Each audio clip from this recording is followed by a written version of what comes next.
Guys আপোনালোকেও যদি মোবাইলৰ বেক কভাৰত এনেদৰে পইচা থয় তেন্তে সাৱধান, নহলে আপোনাৰ লগতো বহুত ডাঙৰ দুৰ্ঘটনা ঘটিব পাৰে।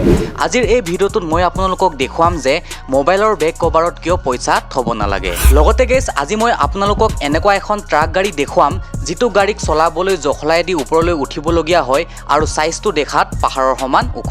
এন গাইজ আগৰ যুগত কোনোবা অপৰাধীয়ে বহুত ডাঙৰ অপৰাধ কৰিলে ফাঁচি দিয়া হৈছিল। কিন্তু গাইজ আপোনালোকে জানেনে 1916 চনত আমেৰিকাত মেৰী নামৰ হাতী এটাক চৰকাৰে ফাঁচি দি মাৰিছিল। সেই হাতীটোৱে কি অপৰাধ কৰাৰ বাবে ফাঁচি দি মাৰিছিল কৈ আছো ৰব, শুনাৰ পাছত আপোনাৰো চকুৰ পানী ওলাই যাব। এন গাইজ আমি সকলোৱে জানো যে প্লেনৰ আৱিষ্কাৰ ৰাইট ব্ৰাদাৰ্ছে কৰিছিল। কিন্তু গাইজ আপোনালোকে জানেনে আচলতে প্লেনৰ আৱিষ্কাৰ প্ৰথমতে আমাৰ ভাৰতৰ এজন মহান সাইণ্টিষ্টে কৰিছিল। দেখুৱাই আছো ৰব সেই মানুহজনক। অনলি 5 মিনিটত আপোনালোকে এনেধৰণৰ ইণ্টাৰেষ্টিং আৰু আচৰিত ধৰণৰ কথা জানিবলৈ পাব। সেই গতিকে এই ভিডিঅ'টো লাষ্টলৈ চাব আৰু এনেকুৱা ধৰণৰ ইণ্টাৰেষ্টিং ভিডিঅ' সদায় চাই থাকিবৰ বাবে এই ভিডিঅ'টো লাইক কৰি লওক and hit the red subscribe button, press the ঘণ্টলং। ফেক্ট নম্বৰ 1, যদি আপোনালোকেও এনেদৰে মোবাইলৰ বেক কভাৰত পইচা থয় তেন্তে এই ভিডিঅ'টো আপোনালোকৰ কাৰণে, কাৰণ ইয়াৰ ফলত বহুত ডাঙৰ দুৰ্ঘটনা ঘটিব পাৰে। যেতিয়া আমি এনেদৰে মোবাইলৰ বেক কভাৰত পইচা থৈ বহুত টাইটকৈ কভাৰটো লগাই দিয়া হয় তেতিয়া 100% মোবাইলটো ব্লাষ্ট হোৱাৰ সম্ভাৱনা থাকে। আচলতে যেতিয়া আমি মোবাইল ইউজ কৰোঁ তেতিয়া মোবাইলৰ বেক চাইডে বহু বেছি হিট জেনেৰেট হয় আৰু গৰম হৈ থকা মোবাইলটোত যদি পইচাৰ লগত বেক কভাৰটো বহুত টাইটকৈ লগাই দিয়া হয় তেন্তে কি হ'ব পাৰে এবাৰ ভাবি চাওক। গাইজ আপোনালোকে জানেনে পইচা বনাওঁতে এটা বিশেষ ধৰণৰ কেমিকেল ইউজ কৰা হয় আৰু সেই কেমিকেলটোৱে বহুত সোনকালে হিট বা ফায়াৰ জেনেৰেট কৰে, যাৰ ফলত গৰম হৈ থকা মোবাইলটোত জুই লাগি ব্লাষ্ট হোৱাৰ সম্ভাৱনা থাকে। যদিহে আপুনি মোবাইলত পইচা ৰাখে তেন্তে বেক কভাৰটো অলপ লুজকৈ লগাব যাতে হিট বা গৰমটো বাহিৰলৈ ওলাব পাৰে। বাকী কোনে কোনে মোবাইলত পইচা থয় কমেণ্টত 10 টকা পঠিয়াই দিয়াচোন। ফেক্ট নম্বৰ 2, গাইজ আপোনালোকে বিভিন্ন ধৰণৰ ট্ৰাক গাড়ী দেখিছে চাগে। এখন ট্ৰাক গাড়ীৰ হাইট প্ৰায় 15 পৰা 20 ফুট ওখ থাকে। কিন্তু গাইজ এতিয়া মই আপোনালোকক এনেকুৱা এখন ট্ৰাক গাড়ী দেখুৱাম যিটোৰ সাইজটো দেখাত পাহাৰৰ সমান ওখ। ইয়েছ গাইজ, এই ট্ৰাকখনলৈ মন কৰক। দেখাত ভয়ংকৰ পাহাৰ এখনৰ নিচিনা নালাগেনে বাৰু? গাইজ এই ট্ৰাকখনৰ নাম হৈছে belaz 75710 ট্ৰাক আৰু এই ট্ৰাকখনৰ কেপাচিটি হৈছে 496 টন। লগতে ইয়াৰ স্পীড হৈছে 64 km/h।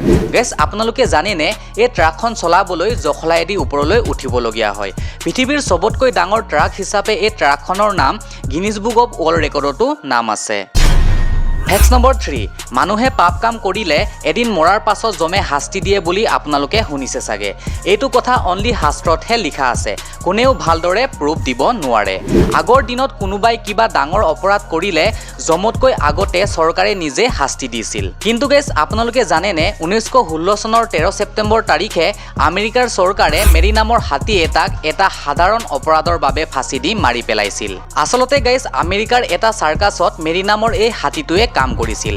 মেৰীৰ কেয়াৰটেকাৰে তাক বহুত যত্ন কৰিছিল, খোৱা বোৱাত একো অভাৱে হ'ব দিয়া নাছিল। কিন্তু সেই কেয়াৰটেকাৰজন মৰাৰ পাছত মেৰী নামৰ হাতীটোক চাৰ্কাছৰ মালিকজনে বহুত কষ্ট দিছিল, কেতিয়াবাইতো 1 সপ্তাহলৈ একো খাবলৈ দিয়া নাছিল। এদিন চাৰ্কাছৰ মালিকজনে মেৰী নামৰ এই হাতীটোক ৰাস্তাইদি লৈ যাওঁতে ভোকতে মেৰীয়ে দোকানত থকা কলটো খাবলৈ বুলি দৌৰ মাৰে। কিন্তু চাৰ্কাছৰ মানুহজনে হাতীটোক চকুত খুচি দিয়ে।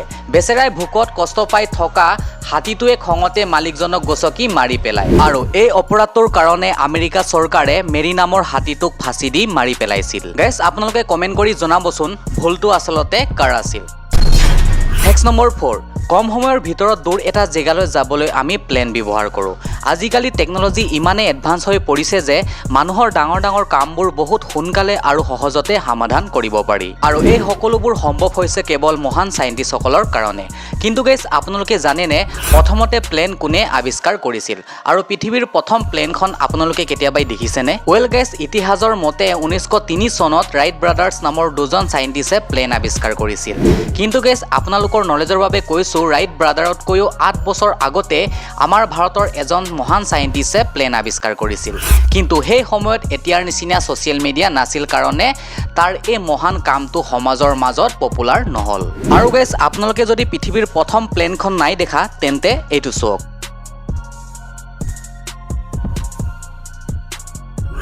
বাকি ভিডিঅ'টো লাষ্টলৈ চোৱাৰ বাবে ধন্যবাদ। এই ভিডিঅ'টো লাইক কৰিবৰ বাবে অকণো কনজুচ নকৰিব লগতে এই ভিডিঅ'টো আপোনাৰ লগৰখিনিলৈ শ্বেয়াৰ কৰিব যাতে তেওঁলোকেও গম পাওক যে আপুনি মোৰ চেনেলটোত কিমান যে ইণ্টাৰেষ্টিং ভিডিঅ' চায় সো বাই বাই